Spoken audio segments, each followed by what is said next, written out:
Mancini when he says he went on strike during a game. He refused to go on the pitch. I think Tevez's problem with the misunderstanding line, and it's plausible in some ways, but his problem with that is that after the game, straight after the game, he spoke to Jeff Shreves, Sky's Jeff Shreves, and said through a translator, I think, I didn't play because I didn't feel right. I didn't want to play because I didn't feel right, which kind of undermines the.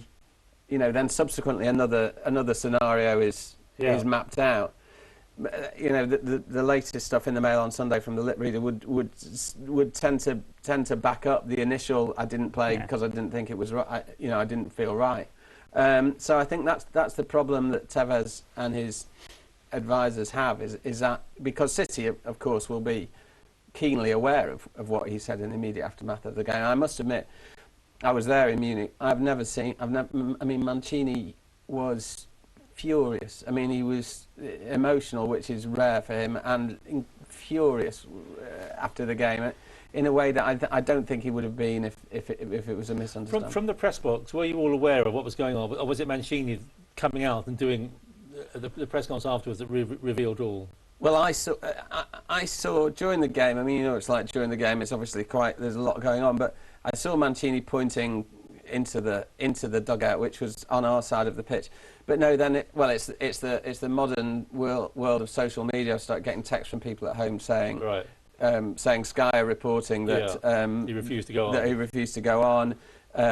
People are tweeting. You see that on Twitter as well that he's refused to go on. But I think nobody was quite sure until after the game, when Mancini walks into the press conference and says he'll never play for this club again. Right. And suddenly it's... Well, I think this is the danger, because we're already getting into the nuances and, Tevez's predicament and all this sort of thing, and the statements and the lawyers and all this complexity. In the end, what happened was that Mancini asked him to go on in a game that Manchester City were losing, their Champions League away debut, wasn't it?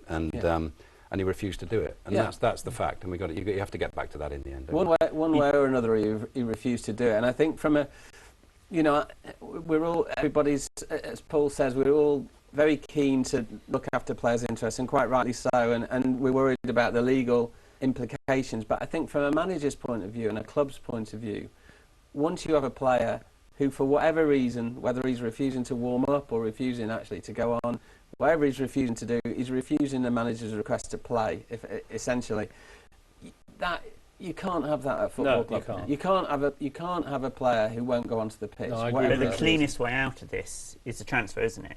Rather than the sacking. I mean, that's the expedient way out of it. In January. And again, he's got what he wanted, because that knocks the price down. Because what was the price in the summer? 42 they wanted. So it's effectively half price then, isn't it? Because it is a distressed sale. Which will increase his wages, of course, because he can ask for more money now from the club who buys him. This is the way that the story unfolded during the week, and how the Daily reported. This was the Sun banned. This is the Daily Star. Outcast was their headline. He's driven out was the Daily Mail's headline. These built up during the week, obviously, since the game. Mancini, Tevez finished at City. Very heavy stuff right the way through the week. Finished is another Daily Mail headline. And this was Saturday morning. Ollie, you did this story as well. Mancini's son did a Tevez. Now that would have been an embarrassment to Mancini. Just explain the story to us. Well, Mancini has two sons, Andrea and Filippo, both of whom have appeared for City recently on a non-contract basis. They're not registered to City, but they played in a reserve team game, or it's now called elite development squad, but essentially it's a mix of reserves and youth. And in this game, which was about 6 weeks ago at Hyde's ground, it was against Liverpool. Filippo, his younger son, I think, was asked to come on, was a substitute, was asked to come on after 80 minutes and said no, in no uncertain terms apparently, to the reserve team boss Andy Welsh, and stormed off. I was told he got a taxi. So Neil Ashton and I had both been told of that story and ran it. Yeah, I mean, look, it doesn't... It's a twist. It doesn't really affect Roberto Mancini's position over Tevez, or the club's position over Tevez. It's an embarrassment. It's all in the timing, really. I mean, it's just an embarrassment personally for the Mancini family, I suppose, that his son did this at a time fairly recently. Yeah. It's a backdrop to this, isn't it? It's the transfer requests, so repeated transfer requests over a number of months. It's those kind of things, because it's actually not that uncommon. You spoke to Paul Scholes this week, and his interview was quite candid, wasn't it, about saying that he had refused to play. Stan Collymore was talking in his column today that he's refused to play. Several players have done it. Publicly is slightly different. But that's before the game. I also think that it raises, and a couple of people have mentioned this to me, I think it does raise issues, and this is a much wider issue. It does raise issues about discipline at Manchester City overall, and I think Mancini this season has suddenly begun to take a harder line, and I think he feels empowered to take a harder line. I mean, I was in LA for one of City's pre-season friendlies when Mario Balotelli did that silly attempt at a trick, and Mancini hooked him straight away. And I thought that was very good, strong management. And I think his attitude to Tevez fits into the same category. But I mean, I have been told that there is an issue at City with some of the, and I say this is why it's a wider issue, and I'm sure we'll go on to it later, the whole player power thing, of open dissent from players, even at reserve and youth team level, to managers. And players don't feel the need to be obedient or for respect anymore. Some players, I mean, and I think increasingly the players coming through, I think it's interesting that you see players who we would maybe look at as senior players now, who are appalled by what they see at youth team level. Well, do you think the City players are appalled with Tevez? Yeah, well, I would hope so. And I think it comes back to your recruitment policy, because Tevez, this has been going on with Tevez for 2 years, really. He tried to leave 2 summers ago, didn't he? So they've had a problem which they haven't really dealt with. I think they should have expelled him long before now. And Balotelli is a problem for Mancini, because he's staked his personal kind of reputation on Balotelli. Look, this guy's a bit of a... Although he does appear to be responding, to be fair, Balotelli. He does, but he never quite know where it's going to go next week, though, do you? No, and he keeps doing silly things. Boateng made that remark in midweek about the lack of togetherness last year at Manchester City. I mean, I just feel that Mancini has been getting on top of it, and everybody wants him to get on top of it. But he has a couple of 2 or 3 elements in the squad who just aren't going to bend. And then the decision would be, if they were at Manchester United, they wouldn't be at Manchester United.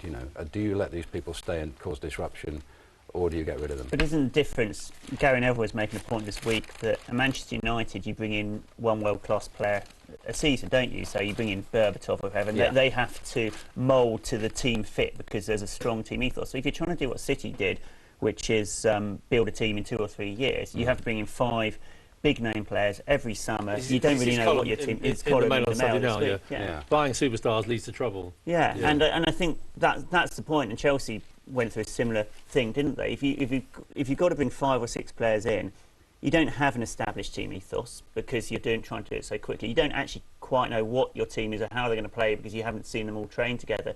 So it's almost a natural consequence of bringing so many big-name players in at once. And also, if you come in as a £25 million transfer, you expect to play. But then maybe when you get all your stars together in pre-season, you go, well, actually, this one's better than the other, and you're on the bench. Balotelli's experienced that, and you think, well, I thought I was coming here as a star.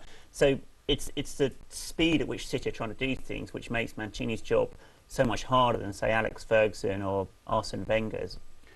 But Mancini, do you think is doing a good job over this? I mean, he seems to have the backing of so many people within the game. He does. I mean, Ollie and I and others saw Alan Shearer this week, and he said, for the good of football, he has to win. Yeah. He has to win. I would agree with that, and I think that he is doing a good job. The one thing you thought, when Alex Ferguson, as we said, has had problems with player power and difficulties, but if he goes public on it, it's always in quite a controlled manner. Remember Rooney last year. Whereas it seemed that Mancini was responding out of emotion on Tuesday night. And you thought, well, actually, if he could have rode back at that stage and then dealt with it, I just wonder whether to go quite so public, because the Rooney issue was festering for a couple of months before it got picked up, wasn't it? And clearly there was an issue with Rooney and Alex Ferguson, and yet he dealt with it behind closed doors, and only when it started seeping out did he then do a very controlled press conference where he put his point across. And I'd just say that Mancini reacts very emotionally or did react very emotionally in this situation. I think it was great. I mean, it was. I kind of agree with Rob about that. I think it was great theatre for those of us who were there, and I understand why Mancini was furious. But I suppose in an ideal world, City would wish that he hadn't said he'll never play for this club again, because suddenly you're in a corner. And again, it shouldn't matter really, but there's all the legal. Suddenly opens all sorts of legal issues. On the other hand, wasn't that his chance to finally defeat Tevez? Tevez was a pariah from that moment on, so it was a victory for Mancini. Well, it's certainly. I mean, the fans certainly appear to be wholly on Mancini's side, and quite rightly. I mean, there were quite rightly yesterday, weren't there, and everything. Yeah. Just last question about Tevez before we move on to player power. The problem they've got is that he's suspended for 2 weeks. When that suspension's up, he'll think he can go back into training and everything. So what? And I presume we have to wait for January for this £20 million cut price deal to go through. What do they do with him for 3 months? Well, I keep seeing the suggestion, put him in the reserves. I wouldn't let him anywhere near the reserves. I wouldn't let him through the gates of Carrington because he's trouble. What kind of example is he to put him in the reserves? Make him train with the people say this thing. Make him train with the U team. You want him training with a guy who's either refused to warm up or refused to go on. Do you want him training? So what do they do with him for 3 months? You just say, don't come through the gates. You're not welcome here. The question is whether they have to keep paying him till January. That's a legally difficult issue, obviously. But don't let him anywhere near the club and sell him in January. It's interesting. If you're not prepared to sack him. If they don't pay him, they won't get fee. They will have to pay him, won't they? I think because if you don't pay him, they'll have broken his contract and he'll be free. He's broken his contract by refusing to play. It's quite amazing, isn't it? You get a player refusing to play and the manager says you'll never play again, and then comes this huge sort of legal network of problems for them. I know, and everybody talks about City's legal complexity. Well, what about the fact that he's broken his contract by refusing to play? That's a breach of contract, surely. Well, I'm sure they'll be attempting to prove that. I mean, I would say, look, you spend most of your time saying you want to go back to Argentina. Go back to Argentina. Go and find a club. He wanted to go on Friday. Well, I know, but I mean, in the long, I think they didn't want to let him because they wanted him to be involved in this inquiry. But once the inquiry's over, let him go back to Argentina for 3 months till the January transfer window. Let him hopefully, say find a club, train with, keep yourself fit, do whatever you can, but just get out of our hair. Yeah, interesting. Okay, it's such a big story, isn't it? We will stay with Tevez. We're going to have a look at player power, the kind of power that Tevez tried to inflict on City, and is it running out of control in football?